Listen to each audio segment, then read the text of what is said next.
Welcome back to my channel. It's Wendy here from Toonpish Crafts and I hope you're doing okay.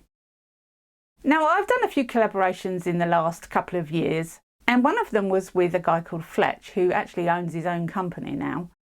Fletch is incredibly talented. He can put his hand to most things. He does engraving, he does casting, he'll make moulds, and he sent me a mould to try. And he said he can pretty much make any mould that somebody has asked for. So I thought that was amazing. When he said that, I was like, I wonder if you can make me a wax type stamp with my logo on. He was like, yeah, I've got them on the website, I'll do that. So he quite kindly made me two. And yeah, let's see how I get on with this wax stamp idea.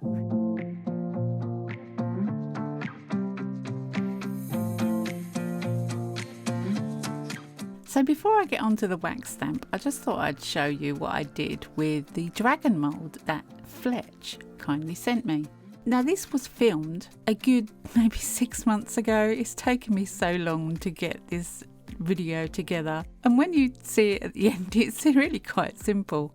I'm using these intense chameleon powders, and this was actually the first time I'd used them. Everything I use in this video will be linked in the description box below, including my Amazon shop and my link to the website, so go check it out.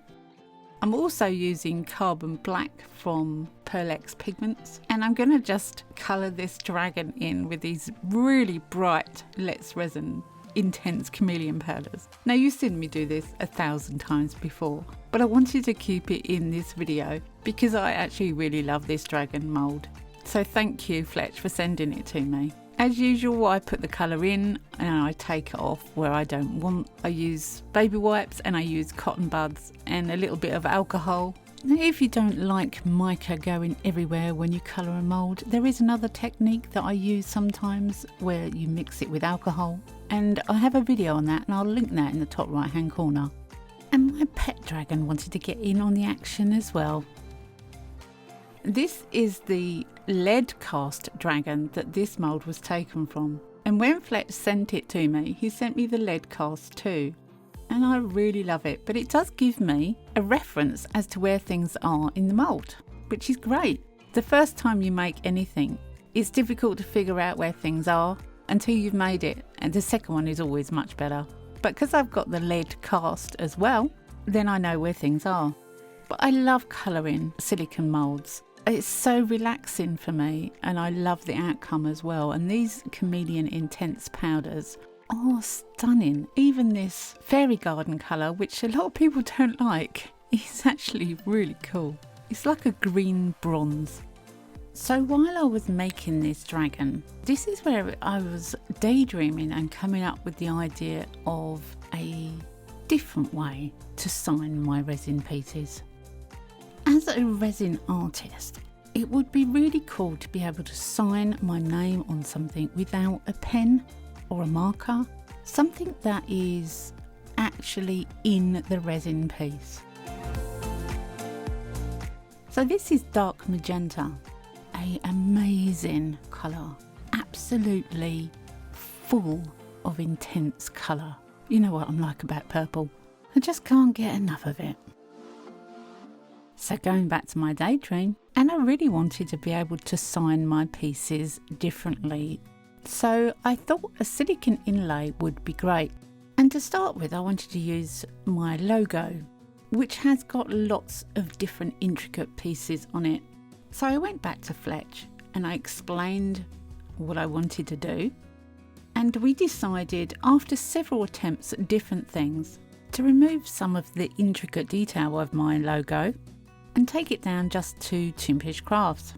We did try lots of different methods and I had lots of failed attempts. This dark green is stunning, don't you think?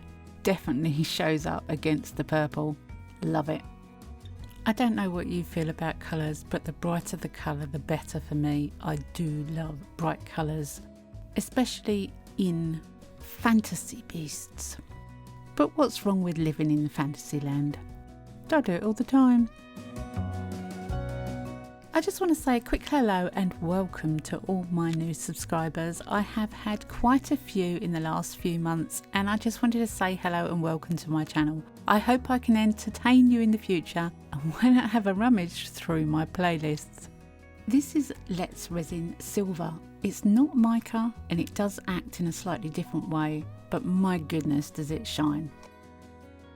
If you haven't subscribed already, maybe consider doing so. It doesn't cost anything and it does help my channel out. And a thumbs up is really appreciated and I do love reading those comments and I try really hard to answer every one of them. And finally, I've finished all my colouring. It's time to pour the resin. I'm going to be using Let's Resin resin for this. It's my go-to resin. I absolutely love this resin. And I'm using Vista Black pigment. Now I am aware that Vista isn't available in every country, but I'm sure there must be solid black pigments in your area as well. I pour in a small amount of black and I swish it around to try and get in all those little areas. I could have sprayed the mould with isopropyl alcohol first, which would have helped with that, but as usual I forgot. Where is my brain these days? I fill it up to the top, give it a bit of a shake and a shimmy, squirt it with isopropyl alcohol and leave it to cure. The following day and it's time to demould. I love demoulding day. It's always where you find out if all your hard work has paid off and I absolutely love it. It needs some trimming up around the edges, but yeah, that's quite normal with most moulds.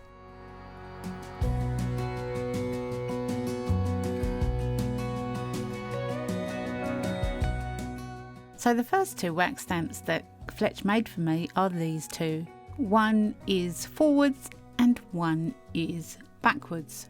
And that's so one can actually be used as a stamp and the other one is going to be used for the inlay. I'm going to be using Let's Resin silicone rubber for this.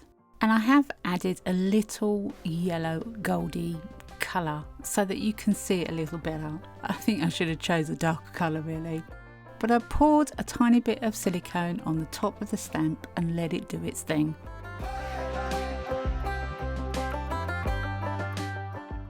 About 6 or 7 hours later I can take it off and it's so easy to peel away. And I can see the indentation of the print. I'm holding it upside down mind you, which doesn't help, but it does say Toonpish Crafts. But for what I wanted, I needed it thicker and deeper. So I had an idea. The word in Toonpish Crafts was still tiny, and it was tiny because there was so much to put on this wax stamp. So I changed it to TC. And all I could think of was Top Cat. I don't know why. But yeah, Toonpish Crafts, TC, and I thought that would work a lot better. So after several attempts, I've got a little heart mould with TC. I can then just use the letters TC instead of the whole front piece. So I'm just showing you that I made some silicone and I filled in my TC signature silicone inlay. Fletch did tell me that he could engrave pretty much anything on these stamps and he does sell larger ones and branding irons and all sorts. And his link will be in the description box below and it'll also be linked on my website. But as I'd made quite a lot of silicone, I decided to use it on making some more tiny inlays. And I do sell these on my website, so go check them out. I will link the video where I first made and tried these out. It was so much fun and I haven't stopped making them since. And I have absolutely loads of these wax stamps. So many designs. I love them. I got really addicted to them and really enjoy making them. So when I actually remembered to put my signature inlay in, I let it cure up and it came out really sweet, really easily. Left a really nice indentation on the back of my piece, which I could then fill with a little bit of resin or just colour. And now I can sign my pieces without a pen and leave my maker's mark, if you like, on pieces that I make, as long as I remember to do it. This one I just coloured copper, and you may remember the bike from a few weeks ago. I love how this turned out, and I really appreciate Fletch for bearing with me and realising my vision on this. Thanks very much for watching this. Come back and see me next week, because you never know what I'm going to be up to. I never know what I'm going to be up to. Have a great week. Happy crafting, and bye for now.